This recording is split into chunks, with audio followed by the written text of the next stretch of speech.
Good afternoon, everybody. I have two very brief things for you all at the top, and then I'm happy to dive right in. So, first, today, the United States designated two Moldovan oligarchs, Vladimir Plahotniuc and Ilan Shor, and their networks in connection with significant acts of corruption and interference in Moldova's election. The United States continues to support Moldova's efforts to counter corruption, reform the justice sector, promote accountability, and strengthen the independence and transparency of its democratic institutions.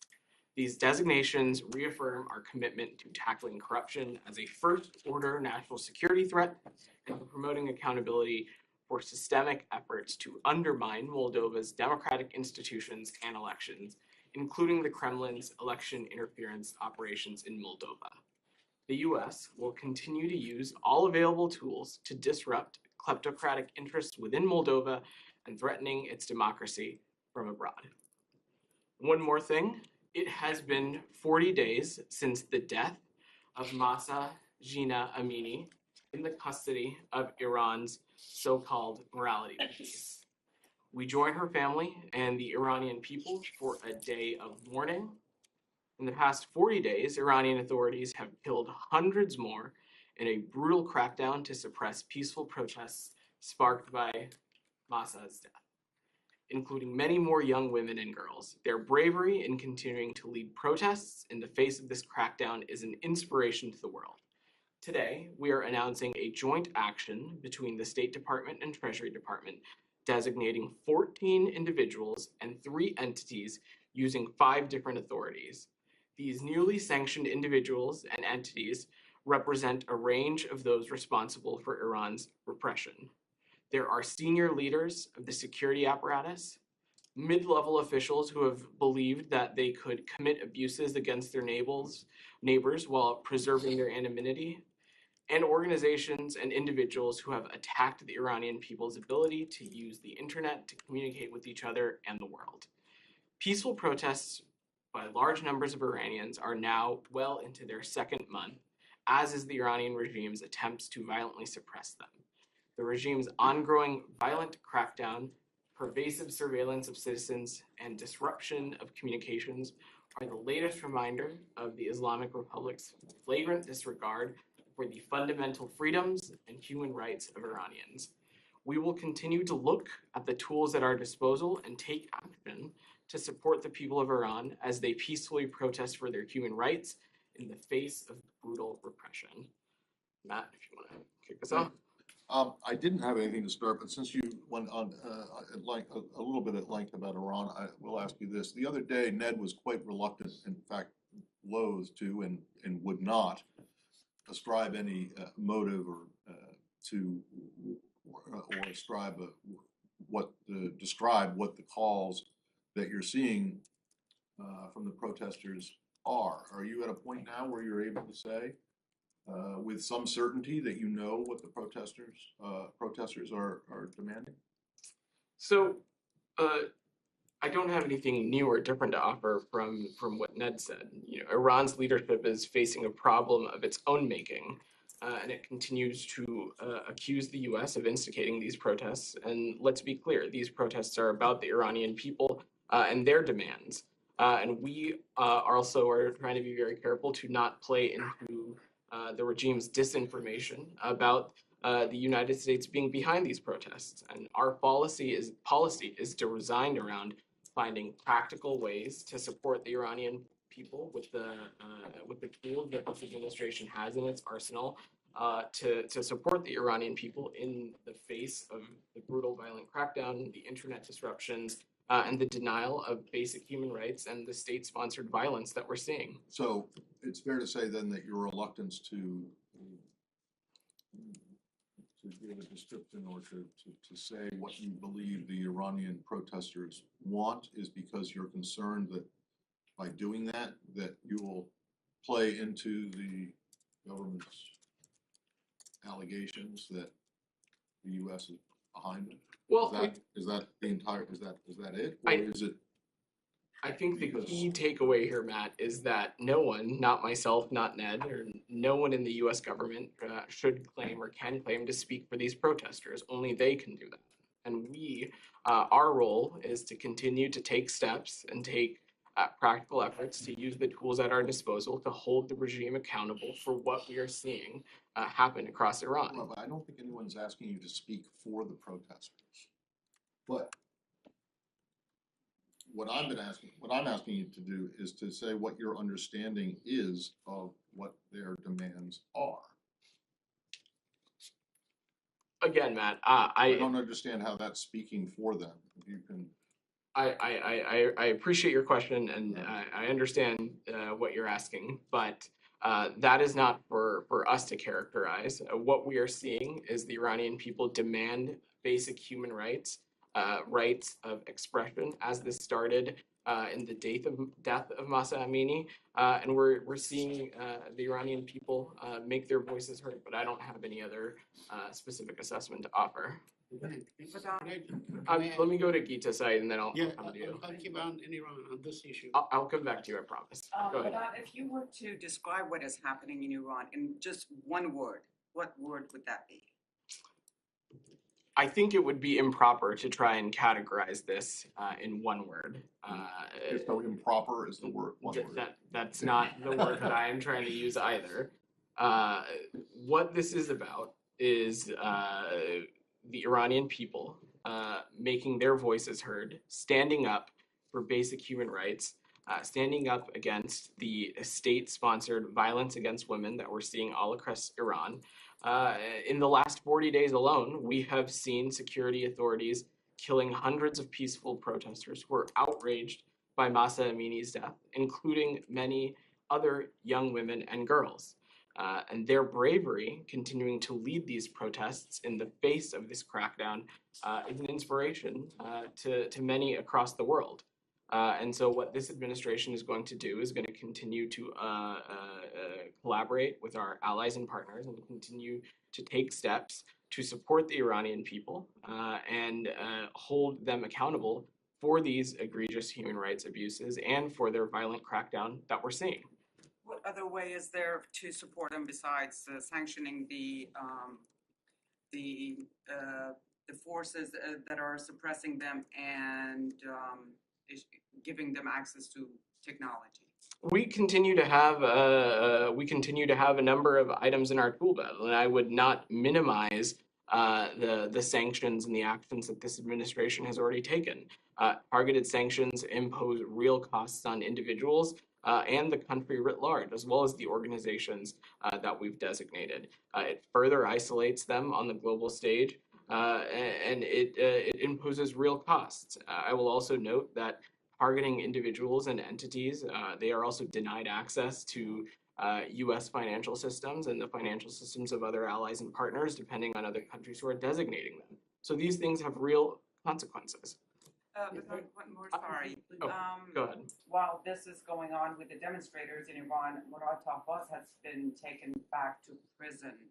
He's both U.S. and British national as well, in addition to Iranian. Is the State Department aware? Is the State Department going to, have you made any contact? So I've seen those reports, Gita, and I don't have any confirmation or assessment to offer from here, but we continue to work night and day to secure the release of our wrongfully detained citizens. And to be quite clear, as we've said before from here, Iran is unjustly detaining innocent Americans and others and should release them immediately. And securing their release is one of our utmost priorities, and we call upon Iran to make urgent progress towards the release of wrongfully detained American citizens. Thank you, Vedant. You mentioned hundreds killed. Do we have a figure, an accurate figure, and how do you collect these figures? Well, Said, I think before when we've spoken to the death toll that we've seen, we've cited some reporting that we've seen from various human rights organizations and NGOs. I don't have a specific site for you today, but I'm happy to check and get back to you on that. And second, to the best of your knowledge, has there been like a manifesto or a statement issued by whoever is organizing these protests with a set of demands? saying 1, 2, 3, 4? As far as I'm aware, Saeed, I've not seen any specific manifesto, as you call it. But again, what we're seeing quite clearly in the streets in Iran, across the country, is students, women, journalists, teachers making their voices heard, standing up for basic human rights, basic rights of expression, basic dignities. And what we're also seeing is the Iranian regime violently crack down on these protests, killing their citizens, killing women and young girls, students, and things of the like.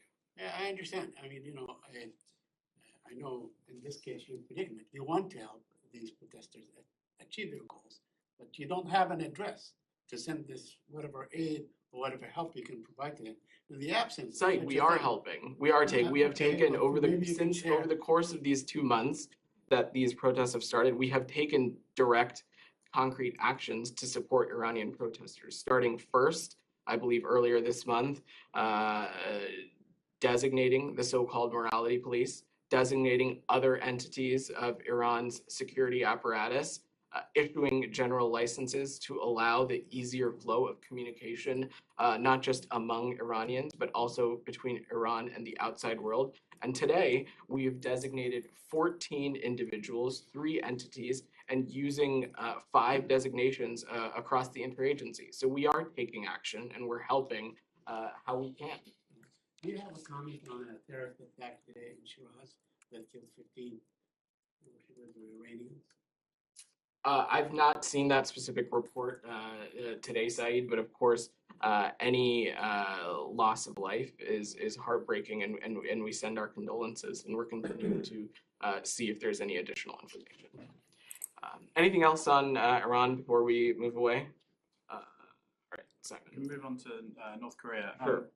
So, in Deputy Secretary Sherman's visit that's going on at the moment, the South Korea's Vice Foreign Minister Cho said after the meeting, trilateral meeting, we agreed that an unparalleled scale of response would be necessary if North Korea pushes ahead with the 7th nuclear test. Is that language something that, is there something that's been agreed in that meeting? What do they mean by unparalleled? Is that something that the US signs up to?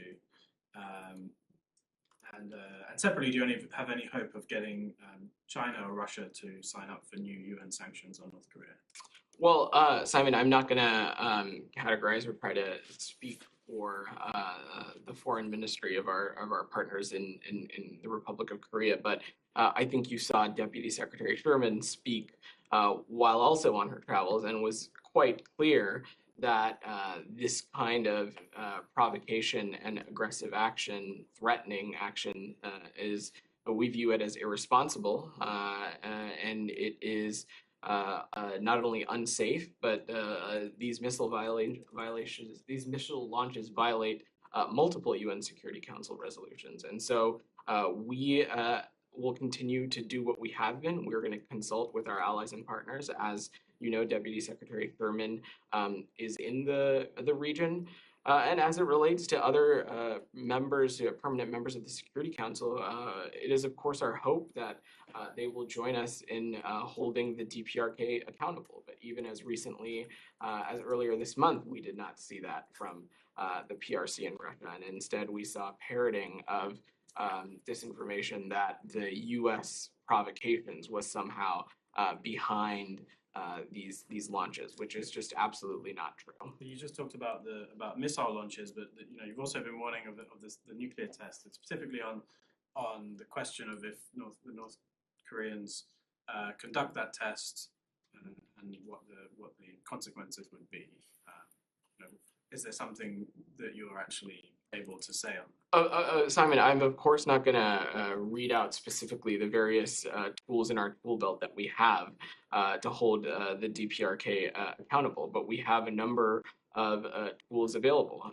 Earlier this month, and I would say we have tools available across the interagency, not just within this department. Earlier this month, you saw our colleagues at the Pentagon take part in joint military exercises with both bilaterally and trilaterally in response to some of these launches that we've seen. And so Also, I believe earlier this month, we designated additional individuals and entities in response to the irresponsible activities that we're seeing from the DPRK. So this is all to say we continue to have tools at our disposal to hold the DPRK accountable. But broadly speaking, a seventh nuclear test, should it happen, would constitute a grave escalatory action and seriously threaten regional stability, international stability, security in the region, and it would also undermine the global non-proliferation regime and efforts that are being undertaken.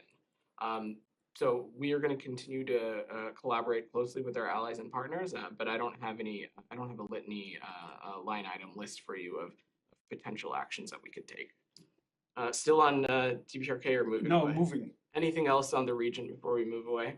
All right, Leon. Okay, and I'm sorry because I have two No. questions and I'm gonna have you jump continents. You're all good. But I guess you're used to that. Typically. A very quick question on Nigeria. Sure. I think it was yesterday or the day before, confused. There was a travel advisory for not the evacuation, but asking personnel non-essential to leave. Sure. Because of the threats. Has that now become, that was on a voluntary basis, has that become compulsory now? That has not. So, as you all know, the department overall continues to adjust and make assessments on its posture at our various embassies and missions and consulates throughout the world, in line with local security, the environment, and other factors such as public health. In the case of Nigeria, yesterday, the department did approve the authorized departure, which is the technical term in this situation, for family members and non-emergency U.S. government officials in Abuja. We made this decision for voluntary departure out of an abundance of caution related to an elevated risk of terror attacks, specifically in Abuja. But it is still at the authorized departure level. I don't have any. So no change, No it's changes. still voluntary. Correct. No. Correct. And then, so totally unrelated on Haiti. So it's now been more or less 2 weeks since the Haitian government called for a potential international force or help from the international community. There's been discussions on it. I understand, obviously, that it's time to set up such a force. But what we're hearing everywhere, including in this house, in France, elsewhere, is that really nobody is wanting to take the lead of this potential force if there were to be one. So I'd like to ask you, are you clearly in the United States saying that you would not lead that force and waiting for another country to come up if that would be the case, or rather that you are not inclined really to go down that road, and nobody else seems to want to go down that road, and will, really beef up security through helping the national police in Haiti and Sure. what have you. So a couple of things, Leon. First, these conversations and the diplomatic engagements around this are ongoing.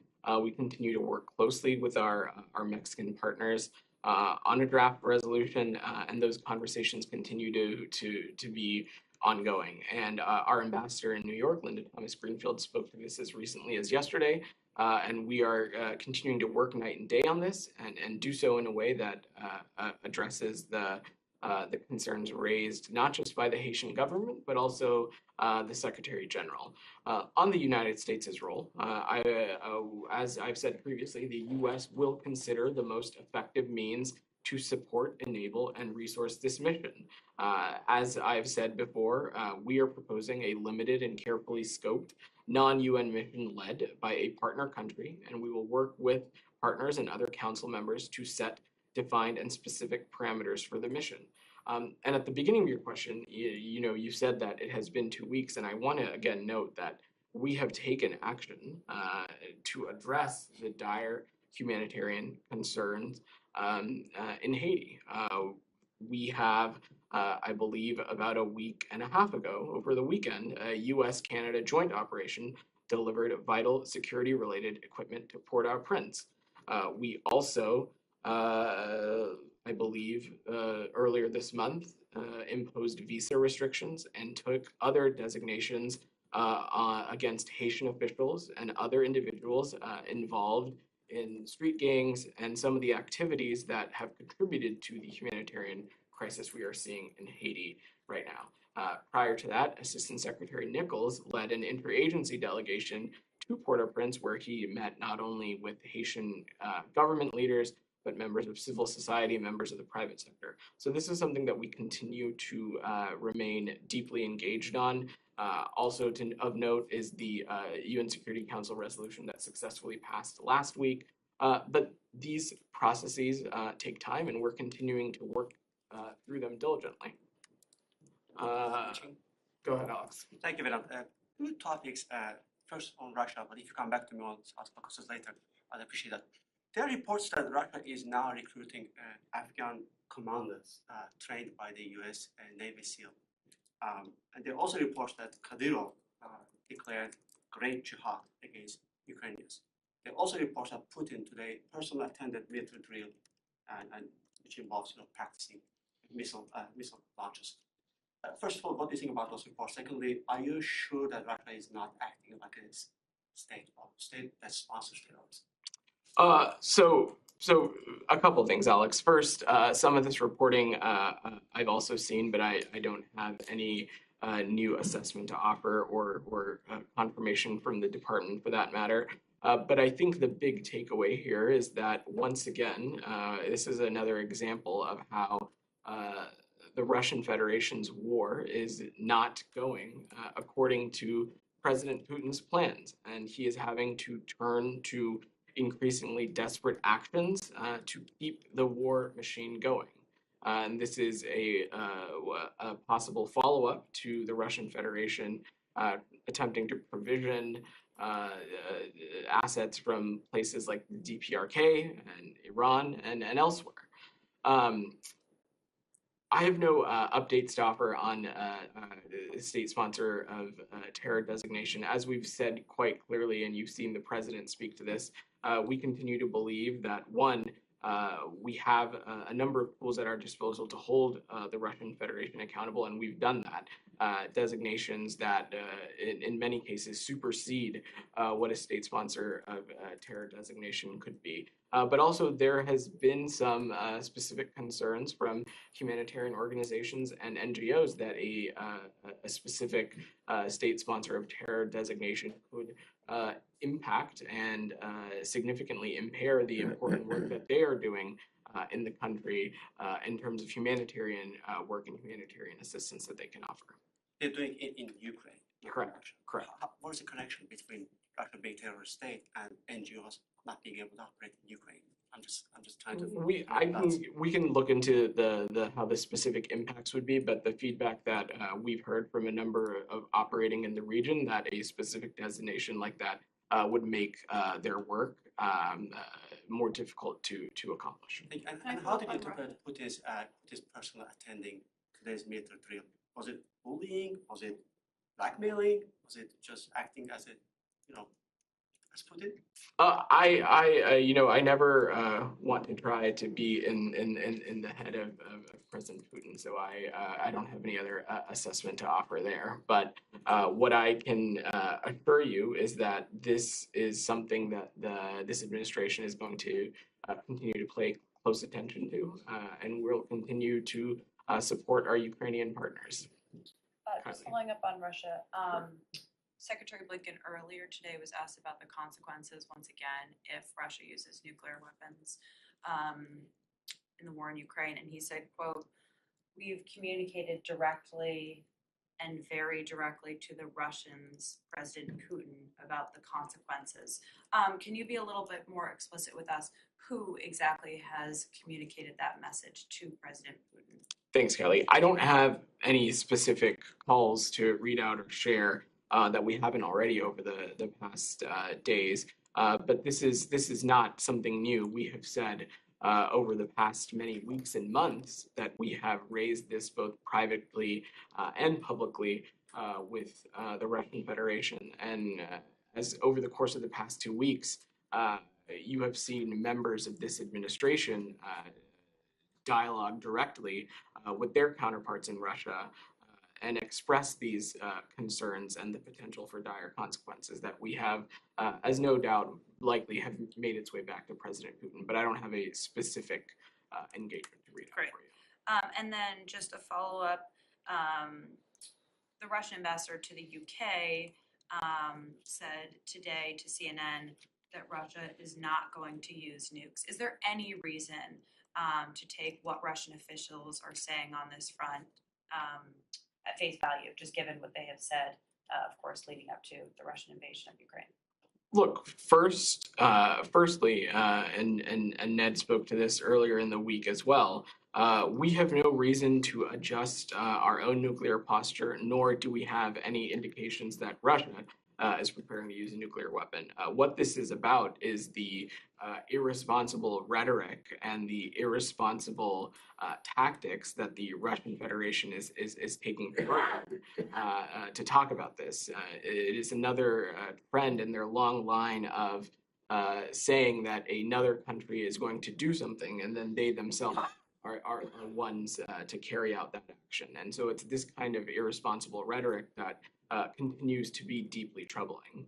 Right, but should a Russian official's denial that they would use nuclear weapons be taken as legitimate? Again, I am just going to reiterate what I said, that we have not seen any reason to adjust our nuclear posture, nor do we have any indications that Russia is preparing to use a nuclear weapon. But the rhetoric that we're seeing from across the Kremlin and across the Russian Federation on this is deeply irresponsible. And just one more question on Russia related to Belarus. CNN did some extensive reporting on hospitals in Belarus over the last few months, and the reporting found that there are many more Russian soldiers that have been treated in those hospitals than Belarusian officials have said have actually been treated there. So has the U.S. government found that Belarus has also been doing this, or do you have any response to this reporting? I haven't seen that. I don't have anything to offer on that right now, but we can check if we've got anything more to offer there. Okay. I just called on you, Saeed. Let's work the room for a little bit. I'll come back, I promise. Go ahead. Yeah, so there was new reporting last night that was published regarding how the Saudi OPEC cut situation unfolded. It's kind of a two-part question related to that. First, is it accurate that the Saudis repeatedly assured you that production was going to be increased, not cut, in the months leading up to the cut, that U.S. officials weren't aware that a cut was coming until it was actually imminent? And then secondly, one Democratic lawmaker, Virginia's Gerald Connolly, said that there's now embarrassment, was his word, as the Saudis are merrily going on their way after this entire episode went down. Do you have a response to that? Somebody from the president's own party characterizing the situation that way in the meeting with MBS from earlier this year. What's unfolded from that? A couple of things, Dylan. I'm not going to get into specific diplomatic engagements, but I think you've seen even Saudi officials dispute some of the claims that have come out over the course of this week. But we have been clear over the course of this administration, as it relates to the conversation around energy, that supply should meet demand. That has been the case as not only our country and our economy continues to climb out of the COVID-19 pandemic, but others do around the world. And our message has been clear to producing countries, that supply should meet demand. As it relates to Saudi Arabia, again, I'm not going to speak to Congressman Connolly's comments specifically, but as we've said previously, this is a relationship that has been built over decades on a bipartisan basis. And so this administration will act methodically and strategically. And as I have said before, we have a multiplicity of interests in Saudi Arabia, some security interests, energy interests, trade interests. But we, again, have been quite clear that we found this production decision disappointing. And so we're going to do our due diligence, and as the president and others have said, work to continue to recalibrate that relationship. I have a quick follow-up.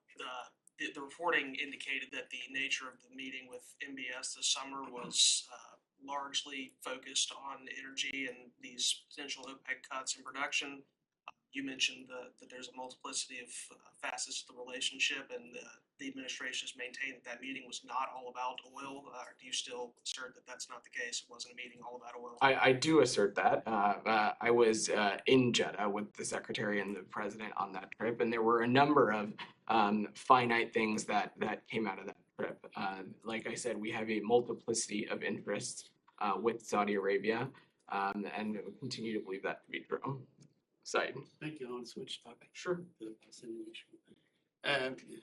Amnesty International issued a report calling for a probe into the possible war crimes during the Israeli offensive on Gaza last August. Are you aware of that, and do you support such a probe? I've not seen the reporting on that specifically, Saeed, but you've seen us speak to this a number of times from this briefing room. This recent period has seen a sharp and alarming increase in Palestinian and Israeli deaths and injuries in the West Bank, but also Gaza, and it has impacted a number of children. And we continue to emphasize that Israelis and Palestinians deserve to have equal measure of security, stability, justice, and dignity.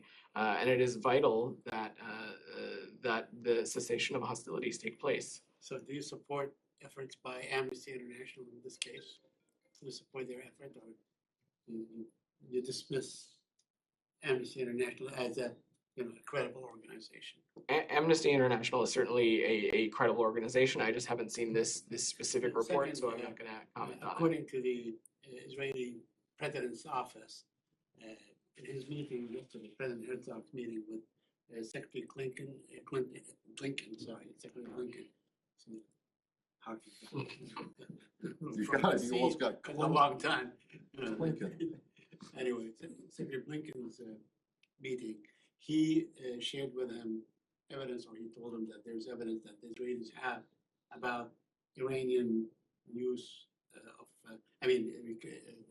Russian use of Iranian drones in Ukraine.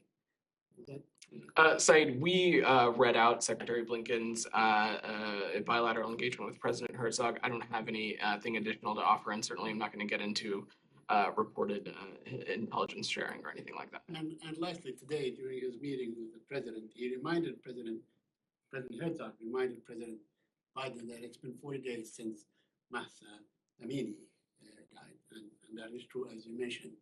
But he failed to mention that it's been 165 days since an American Palestinian journalist was killed by Israeli bullet. Do you think he conveniently sort of forgot about that, or maybe the president should have reminded him that this has happened and we have not seen the results of the investigation yet? Said, I'm not going to try and put my words into the mouth of the Israeli president. What I can say is that from this department, we have taken the death of Shireen Abu Akleh quite seriously, and we have mentioned it and engaged with our Israeli counterparts on it. The secretary has spoken about it a great deal. Ned has spoken about it a great deal, and it's something that we are very, very mindful of. We'll work through it. Going back to Simon. A question about soccer, also known as football. The World Cup in Qatar is coming up in a couple of weeks. The British Foreign Secretary spoke about this today. I think that there's been obviously concerns that the Qatar's laws on LGBTQ people, or towards LGBTQ people, could have an impact on people who want to travel to this World Cup. So Foreign Secretary cleverly basically said, he said, I think with a little bit of flex and compromise at both ends, it can be a safe, secure, and exciting World Cup. USA is also in this World Cup, but some Americans will be traveling there to see it. I noticed your travel advisory for Qatar doesn't specifically say, give any warning about behavior for LGBTQ people, how they should act well in Qatar. So do you have some guidance for Americans who might be going to the World Cup. You know, should they sort of compromise as the British seem to be suggesting, or you know, what would you advise them to? How would you advise them to behave once they're there?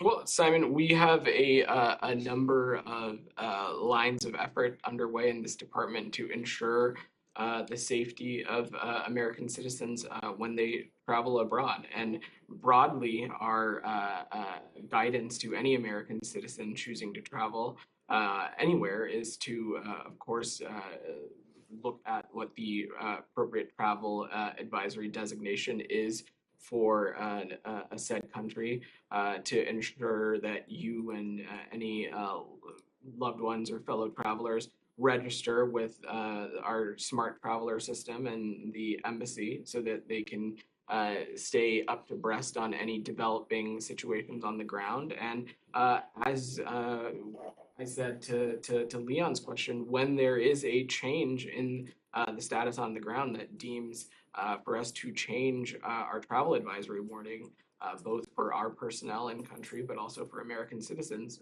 we've done that. And so we'll continue to pay close attention and do that as well. So if somebody is traveling there, you know, there's been comments from the government of Qatar saying, you know, during the World Cup, sort of warning that public displays of affection are going to be unwelcome. You know, this is in the security advisory from the U.S. government, but on the actual travel advisory, there is no specific advice, right? So if you're an LGBTQ American wanting to go and support the USA in this World Cup, you know, are they, as you sort of mentioned, they should be aware of local laws, but does that mean during the World Cup they should, you know, I guess, limit how they behave in order to stay in line with local laws? I'm not going to prescribe something like that from here, Simon. I think, again, as the State Department, it's our responsibility to ensure that American citizens, when they travel, they have the most up-to-date information as it relates to a travel advisory warning for a specific country. We update that information as circumstances on the ground change, and we'll continue to do that as it relates to any country in the world, as you've seen us do at regular intervals from this department. And very broadly, that advice includes respecting, obeying local laws. Of course it does. Custom, right? Of course it does. Okay, so I'm not sure I understand why you're reluctant to answer. I was not reluctant to answer Simon's question. Of course, obeying local law enforcement guidelines and local rules and regulations is, of course, key to any travel. While we're on this subject, there was an alert in South Africa, and some suggest it was because that in that area there's going to be a gay pride protest. Is that related to that? I've not. I don't have anything specific on that travel alert. I will check with the team, see if we have anything for you. But again, we assess the safety and security on the ground in any country as things like security and other factors assess and develop. But we'll check. Sorry, are you aware of any country in the world for which you encourage Americans not to obey local laws? No, Matt. Of course, that any American citizen, when they travel abroad, we of course encourage them to follow local laws, as we that would. Includes Russia too. As we would for anybody traveling to the United States as well, like simultaneously, vice versa, is what I meant. Okay.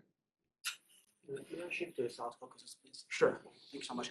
I was wondering if you have anything for me on the recent state trip to the Armenian-Azerbaijani border to observe the situation there.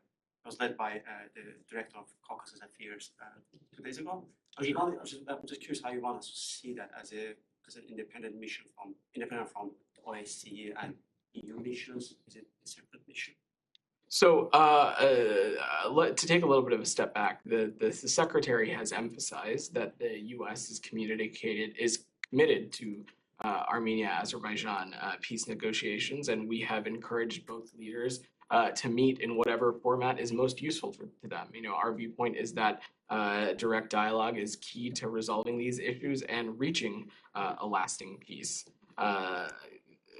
There's no greater support than the U.S. for the sovereignty and independence of the three countries in the South Caucasus, and the restoration of Armenia, Azerbaijan, and Georgia's independence in 1991 from the Soviet Union was a seminal event that guaranteed each of these countries the right to pursue their own foreign policy interests and sovereignty.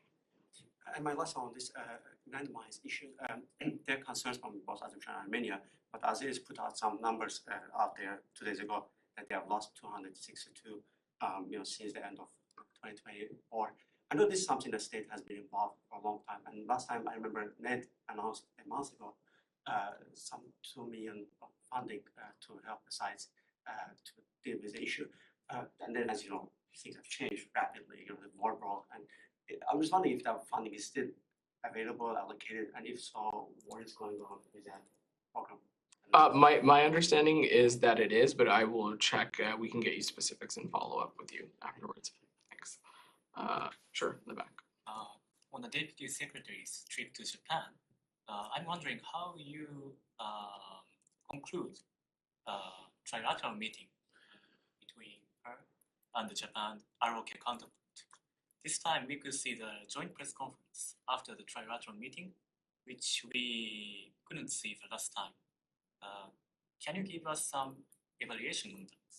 Sure. So I would not. I would say I would not necessarily read into joint press conferences being scheduled or not. Often, people's schedules and their TikToks over the course of the day impact whether they're available to do press availabilities or not. But of course, the Republic of Korea and Japan are two of our most important allies and partners in the region. And the Deputy Secretary had the opportunity to meet with both her Japanese counterpart, but also her counterpart from the Republic of Korea. And just to specifically with these engagements, she was able to reaffirm the importance of the bilateral relationships with these two countries, but also the trilateral relationship as well, and the important partnership that is going to be required to promote peace and security and stability in the Indo-Pacific region. Can I set the record straight on something on Amnesty, because the probe calls for war crimes by both the Israelis and the Palestinians listed. I was not too clear. Thanks, Aiden. Thank you. Thanks, everybody. Thank you.